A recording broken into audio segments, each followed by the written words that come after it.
মানবিক মর্যাদার কথা বলবে, আমরা সেই রাজনৈতিক দল বাস্তবে করতে চাচ্ছি এবং দেশবাসীর কাছে আমরা অতি শীঘ্রই আমাদের কর্মসূচিগুলো উত্থাপন করব এবং যে কর্মসূচি হবে এই দেশভিত্তিক, এই দেশের মানুষ ভিত্তিক, এই দেশের মাটি ভিত্তিক।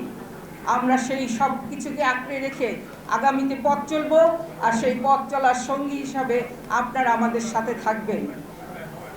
আজকের এই দীর্ঘ আলোচনায় শুধু একটি কথাই উঠে আসছে যে নির্বাচন বাংলাদেশের সমস্যার সমাধান অতীতে করতে পারে নাই, ভবিষ্যতেও করতে পারবে না। নির্বাচন জনগণকে দুর্বল করেছে, রাজনৈতিক দলকে শক্তিশালী করেছে।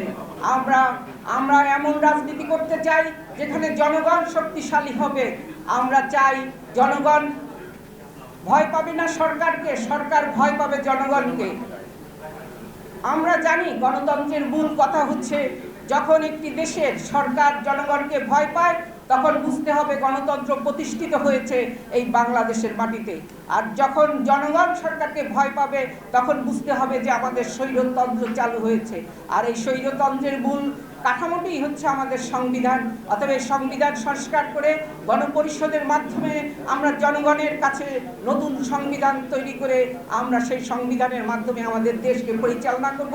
এই আশাবাদ ব্যক্ত করে আপনাদের সকলকে অসংখ্য ধন্যবাদ ও শুভেচ্ছা জানিয়ে আমার বক্তব্য শেষ করছি। আল্লাহ হাফেজ।